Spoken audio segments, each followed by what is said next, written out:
नमस्कार. आजच्या विश्लेषणात आपलं स्वागत आहे. आज आपण एका मोठ्या प्रश्नाचा शोध घेणार आहोत. कृत्रिम बुद्धिमत्तेच्या म्हणजे एआयच्या या युगात भारताची खरी ताकद काय आहे? आपलं तंत्रज्ञान की आपल्या लोकांचं कौशल्य? आपल्याकडे जी माहिती आहे त्यात स्टॅनफर्डच्या एआय रिपोर्टपासून ते आंध्र प्रदेशातल्या हातांनी विणलेल्या एका खास खादीपर्यंत सगळं काही आहे. आणि या सगळ्यामध्ये हा मानवी कौशल्याचा धागा आपल्याला कुठे कुठे दिसतो याचाच आपण आज सखोल आढावा घेऊया. हो, आणि हा धागा खूप रंजक आहे. कारण एका बाजूला आपण जगातल्या 3ऱ्या क्रमांकाच्या एआय शक्तीबद्दल बोलणार आहोत, तर दुसऱ्या बाजूला हजारो वर्ष जुन्या परंपरेबद्दल, जी आजच्या जगातही तितकीच महत्वाची आहे. या दोन्ही गोष्टींमध्ये एक समान दुवा आहे, आणि तोच शोधणं हे आजच्या चर्चेचं उद्दिष्ट आहे. बातमीने करूया. स्टॅनफोर्ड युनिव्हर्सिटीचा तो ग्लोबल एआय व्हायब्रन्सी इंडेक्स 2025, त्यात भारताने 3रा क्रमांक मिळवला आहे. ही बातमी ऐकूनच म्हणजे आश्चर्य वाटतं. आपण खरंच UK, दक्षिण कोरिया आणि जपानसारख्या देशांच्या पुढे आहोत. हो, वरवर पाहता ही खूप मोठी उपलब्धी आहे. आणि ही क्रमवारी ठरवताना ते अनेक गोष्टी पाहतात. संशोधन, अर्थव्यवस्था, पायाभूत सुविधा, आपल्याकडचे कुशल लोक म्हणजे टॅलेंट, सरकारी धोरणं आणि जबाबदार एआयचा वापर. या सगळ्यामध्ये आपल्या टॅलेंटमुळे आणि सरकारी धोरणांमुळे आपल्याला चांगली आघाडी मिळाली आहे. पण मला इथे एक गोष्ट खटकतीये. ह्या रिपोर्टनुसार अमेरिका पहिल्या क्रमांकावर आहे आणि त्यांचे गुण आहेत 78.60. तर आपले म्हणजे 3ऱ्या क्रमांकावर असूनही गुण आहेत फक्त 21.59. ही तफावत तर प्रचंड आहे. अगदी बरोबर मुद्दा पकडलाय. याचा अर्थ आपण फक्त तंत्रज्ञान वापरण्यात पुढे आहोत, पण ते तयार करण्यात मागे आहोत का? बरोबर. यालाच तंत्रज्ञानाचे ग्राहक आणि तंत्रज्ञानाचे निर्माते यांच्यातला फरक म्हणता येईल. आपलं यश हे मुख्यत्वे एआयच्या वापरात आहे. आपल्याकडे प्रचंड टॅलेंट आहे, जे या तंत्रज्ञानाचा वापर करून नवनवीन गोष्टी बनवतं. अच्छा. उदाहरणार्थ, गिटहब नावाचा एक प्लॅटफॉर्म आहे, ज्याला आपण प्रोग्रामर्सचं सोशल नेटवर्क म्हणू शकतो. तिथे एआय प्रोजेक्टमध्ये योगदान देणाऱ्या भारतीयांची संख्या जगात 2ऱ्या क्रमांकावर आहे. म्हणजे आपल्याकडे इंजिनियर्सची कमी नाहीये. अजिबात नाही. आणि त्याला सरकारने इंडिया एआय मिशनची जोड दिली आहे. या मिशनमधून 10,000 पेक्षा जास्त जीपीयूची क्षमता तयार केली जात आहे. जीपीयू म्हणजे सोप्या भाषेत काय? सोप्या भाषेत सांगायचं तर एआयला शिकण्यासाठी जी प्रचंड गणितं करावी लागतात, ती वेगाने करण्यासाठी या खास चिप्स वापरल्या जातात. आपल्याकडे जितके जास्त जीपीयू, तितकी आपली एआय मॉडेल्स तयार करण्याची क्षमता जास्त. मूळ संशोधनात म्हणजे नवीन तंत्रज्ञान शोधून काढण्यात अमेरिका खूप पुढे आहे. तिथे खाजगी गुंतवणूक, विद्यापीठं आणि कंपन्या यांचं जे जाळं आहे ते आपल्याकडे अजून तयार व्हायचं आहे. आणि याच निर्मात्यांच्या विषयाला धरून एक बातमी आहे. टाइम मासिकाने 2025साठी पर्सन ऑफ द इयर म्हणून कोणा एका व्यक्तीला नाही, तर आर्किटेक्ट्स ऑफ आर्टिफिशियल इंटेलिजन्स म्हणजे कृत्रिम बुद्धिमत्तेच्या शिल्पकारांना निवडलंय. हे खूपच महत्वाचं आहे. 1982 मध्ये त्यांनी पर्सनल कॉम्प्युटरला मशीन ऑफ द इयर म्हणून निवडलं होतं. ही निवड त्याच पातळीवरची आहे. टाइम हेच सांगत आहे की एआय आता आपल्या आयुष्यातून जाणार नाहीये, उलट ते अधिक महत्वाचं होत जाणार आहे. आणि यात कोण कोण आहेत? यात एनव्हिडियाचे जेन्सेन हुआंग, ज्यांच्या चिपशिवाय हे शक्यच नाही, ओपनएआयचे सॅम ऑल्टमन आणि गुगल डीपमाइंडचे डेमिस हासाबिस यांसारख्या लोकांचा समावेश आहे, जे खऱ्या अर्थाने हे तंत्रज्ञान घडवत आहेत. मग आता प्रश्न असा आहे की जग या जागतिक निर्मात्यांचा गौरव करत असताना आपण भारतात असं काही महत्त्वाचं निर्माण करत आहोत का, जे आपलं स्वतःचं असेल? उत्तम प्रश्न, आणि याचं उत्तर हो असं आहे.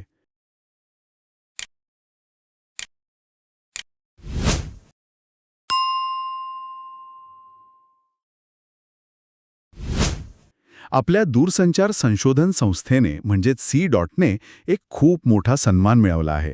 C. हो, CDOT. त्यांना प्रतिष्ठित IEEE SA कॉर्पोरेट अवॉर्ड 2025 मिळाला आहे. IEEE म्हणजे सोप्या भाषेत तंत्रज्ञानाचे नियम लिहिणारी जागतिक संस्था. आणि हा पुरस्कार मिळवणारी C. ही पहिली भारतीय संस्था आहे. वा. पण खासगी कंपन्या जसं की जिओ, एअरटेल हे तर 5Gचं जाळं पसरवतच आहेत. मग C.चं तंत्रज्ञान वेगळं कसं आहे? ते जास्त स्वस्त आहे की जास्त प्रभावी? फरक आत्मनिर्भरतेचा आणि ओपन स्टँडर्ड्सचा आहे. खाजगी कंपन्या अनेकदा स्वतःच्या बंदिस्त प्रणाली वापरतात. C.ने जे तंत्रज्ञान बनवलं आहे ते कोणालाही वापरता येतं. त्यामुळे ग्रामीण भागात कमी खर्चात 5G पोहोचवणं शक्य होतं. अच्छा. इतकंच नाही तर भविष्यातल्या 6G साठीचे जागतिक नियम ठरवण्यात C. भारताचं नेतृत्व करत आहे.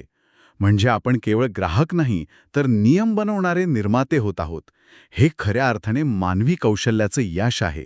आत्मनिर्भरतेचा हा मुद्दा खूप महत्वाचा आहे. पण आजच्या जोडलेल्या जगात फक्त तंत्रज्ञान असून भागत नाही. त्यासाठी आंतरराष्ट्रीय संबंधही तितकेच महत्वाचे आहेत. आपले शेजारी देशांसोबतचे संबंध, जसे की मालदीव, जिथे मागच्या काळात थोडा तणाव होता, तिथे काय परिस्थिती आहे? तिथे एक सकारात्मक घडामोड झाली आहे.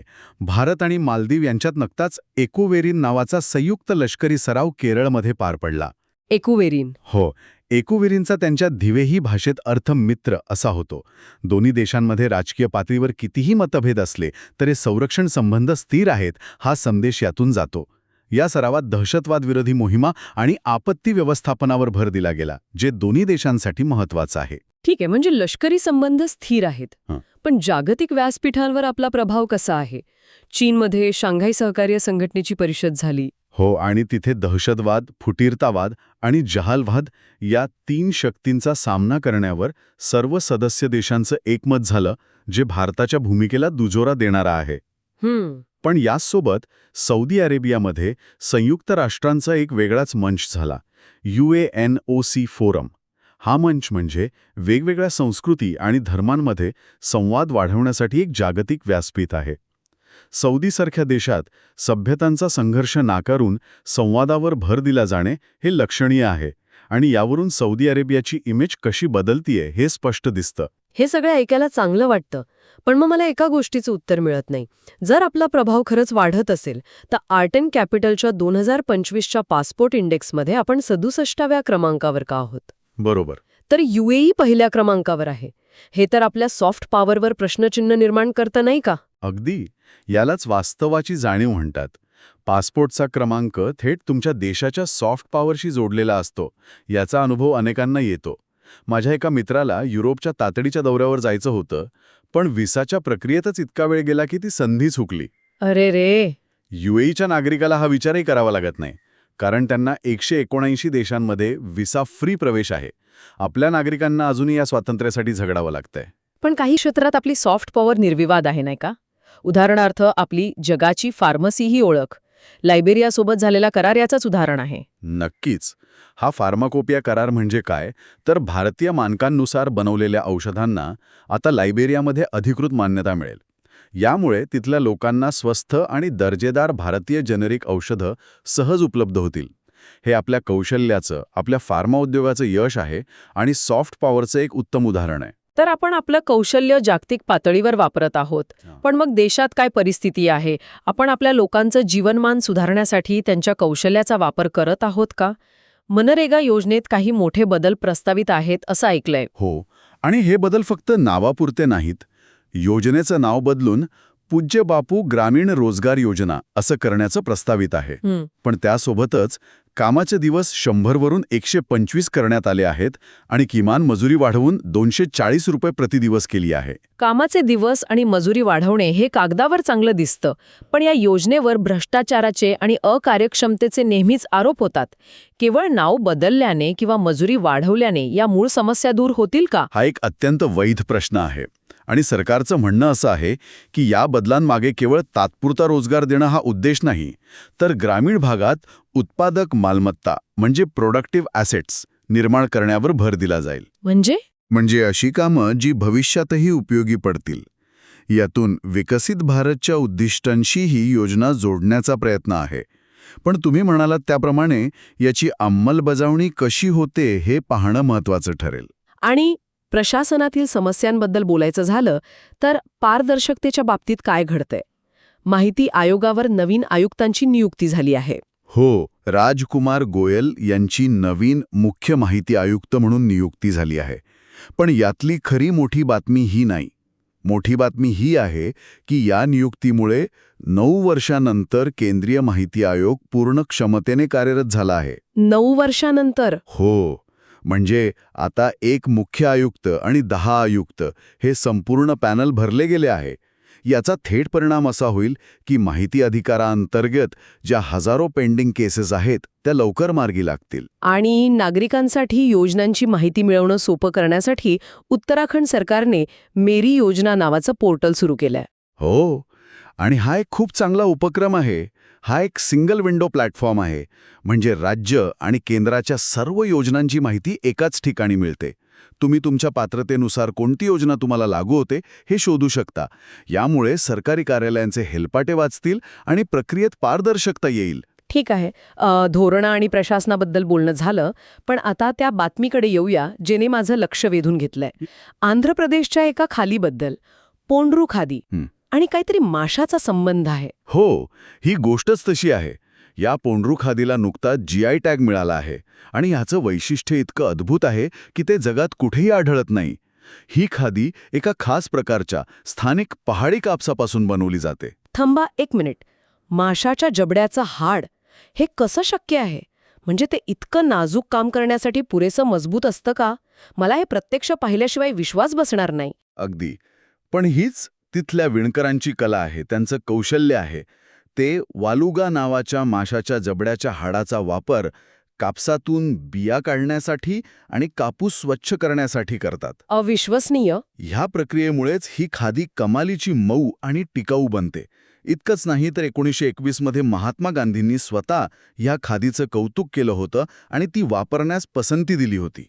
GI टॅग मिळाल्यामुळे या अद्वितीय मानवी कौशल्याला आता कायदेशीर संरक्षण मिळेल. हे खरंच अविश्वसनीय आहे आणि हे एका विशिष्ट स्थानिक कौशल्याचा सन्मान करण्यासारखं आहे. असाच काहीसा प्रयत्न इतिहासाच्या बाबतीतही झालेला दिसतोय.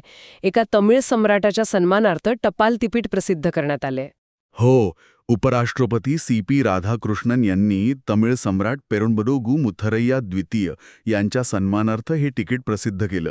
ते इसवी सन 705 ते 745 या काळात कावेरी डेल्टा प्रदेशाचे एक महान शासक होते. अनेकदा आपला इतिहास दिल्ली केंद्रित राहतो, पण यासारख्या पावलांमुळे दक्षिण भारतातील योद्धे आणि राजांना राष्ट्रीय स्तरावर ओळख मिळते आणि इतिहासाचे विविध पैलू समोर येतात. तर आजची चर्चा खूपच विस्तृत होती. आपण सुरुवात केली AIच्या जगातल्या 3ऱ्या स्थानापासून, पण लगेचच आपल्या लक्षात आलं की आपण वापरकर्ते जास्त आहोत आणि निर्माते कमी. आंतरराष्ट्रीय स्तरावर आपण संरक्षण आणि आरोग्य क्षेत्रात संबंध दृढ करत आहोत, पण पासपोर्ट स्वातंत्र्यासारख्या बाबतीत अजूनही मागे आहोत. आणि देशांतर्गत आपण मनरेगासारख्या योजनांना नवीन रूप देण्याचा प्रयत्न करत आहोत आणि प्रशासनात पारदर्शकता आणू पाहत आहोत.